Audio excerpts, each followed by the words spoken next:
it's Sudie here from Juicy Body Art and Face Painting in Melbourne, and today I want to show you how to do glitter tattoos. Before we get started, I wanted to go through some pros and cons of including glitter tattoos in your list of services as a face painter. Pro, they are gorgeous. The teenagers and adults are going to line up as well. Pro, they are super easy to do. Once you understand the process, they're really easy. Pro, they are really great to add for those, those smaller bookings of, let's say, 10 or 12 kids and you've got a 2-hour minimum. They're a great way to fill the extra time and to give a little bit of extra value to the client. They're also waterproof, so hot, sweaty days, rainy days, and pool parties, these things are not going to come off. They last between, say, 3 to 10 days, but I've had kids come back to me a month later and say, check out my glitter tattoo, it still looks really cool. And because they last so long, your client has a stronger perception of better value as well. And they're not going to argue so much with their kids. When their kids want to wash their face paint off at the end of the day, at least they'll still have their glitter tattoo. Another cool thing is that instead of glitter, you can substitute that with a couple of other fun things like mica powders in different colours, or even with Colorini temporary tattoo ink for anybody who doesn't like sparkle. Who that is, I do not know, but alright, now the cons. The biggest con is that it is more expensive per application than face paint. Sure, face painting requires heaps more skill, heaps and heaps more skill, but glitter tattoos are a little bit more expensive. You'll pay between 26 cents even up to $2.50 per stencil, and that's per application. So you do need to factor that into your price. I always charge more for glitter tattoos. Another con is that there's a lot of waste. Because of the way that the tattoos are made up, you're going to be throwing away lots of paper and plastic. And glitter itself is not technically particularly environmentally friendly. So if you run a carbon neutral business, or if environmental friendliness is your thing, this may not be something that you want to add. The other thing about glitter tattoos is you need to make sure that you get parents' permission before you put these on a kid. Some schools don't allow kids to have any adornments or temporary tattoos, so make sure that you get parents' permission and let them know that they can be removed with rubbing alcohol or with oil, like vegetable oil or baby oil, anything like that. Another con is that glitter tattoos, by their nature, can get a little bit messy. They do involve using lots of loose glitter, and that can end up kind of everywhere. So some parents and some venues do not like that. So let them know that that can happen. And when you're doing them, try to contain it as much as possible. The last thing is that it's not really suitable for really little kids. Once you start, and you start putting that glue on, you kind of have to see it through. So it's not really suitable for the under 3s at all. I don't recommend it. They don't really have the patience. With face painting, you can always start, and if they don't dig it, they can walk away. You can stop straight away. With glitter tattoos, you need to see it through to the end. So really recommended for 3 and over. So now I'm going to take you through what you need to add to your kit to do glitter tattoos. This is how I have my face painting kit set up. I put my face paints away. They're all stowed secretly under here. And then I put all my glitter stuff out just so that I don't get a whole bunch of glitter in my face paints, because y'all know how annoying that is.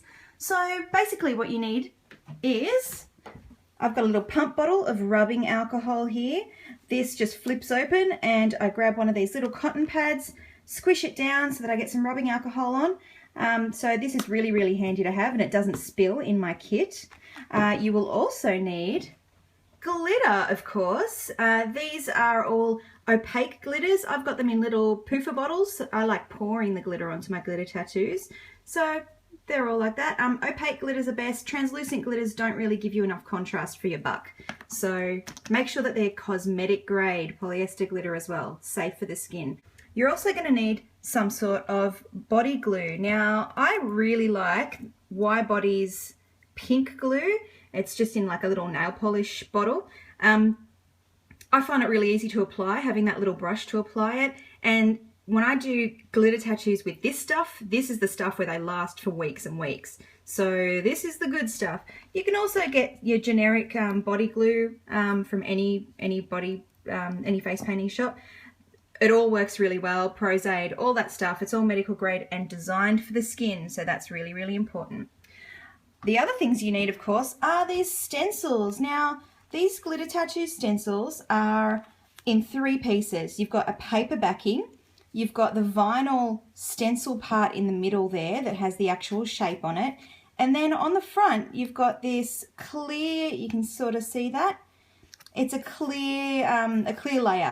That's there so that it keeps the stencil together when you're trying to stick it onto somebody. It's really important to make sure that you're getting 3-part stencils. Sometimes people sell them without this clear thing on the front, and that makes it so much more difficult to apply. So make sure you get 3-part stencils.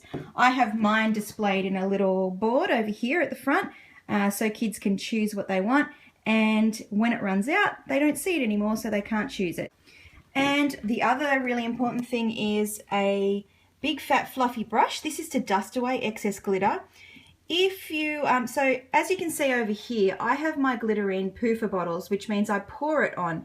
But some people have their glitter in jars and they like to scoop it up with a little brush to apply it. So if you're that kind of person, you'll need one of these. I personally prefer the poofer bottles because there's less chance of knocking over a jar, and I find them quicker and more accurate to apply. So there's that too. You'll need a little set of tweezers. There are some sneaky stencils, like this little fella, that have these little tiny bits free floating in the middle, and when you peel it off, they don't come off. You need to lift those up somehow. So some people use toothpicks, some people use a little set of tweezers to just get in there and peel those off so that you get all of the details in the glitter tattoo stencil. As you can see, I did this yesterday, and this is the mess that's left behind after doing just one glitter tattoo. It's really important to have a bag to keep all your waste because you're going to have a lot of it. So make sure you've got a bag on hand so that you can take it away and your client hasn't got a big mess left behind. And here are some optional extras here. Now, you can, remember how I talked about substitutes for glitter? Here is the Colorini ink. This is a temporary tattoo ink. I only keep it in black because usually when somebody doesn't like sparkles and colour, black is a really good way to go. It makes boys feel way more hardcore. Cosmetic mica as well can be really fun. That leaves more of a velvety feel and just leaves colour behind and not so much sparkle. They can shimmer, but not so much sparkle. And if you're into ultraviolet face and body painting, you might want to offer ultraviolet reactive glitter tattoos as well. These are all UV reactive glitters, so they're really fun as well. So now that we've got all of that out of the way, it's time for part 2, how to apply all of this stuff to make beautiful glitter tattoos. So click here somewhere and we'll go on to part 2.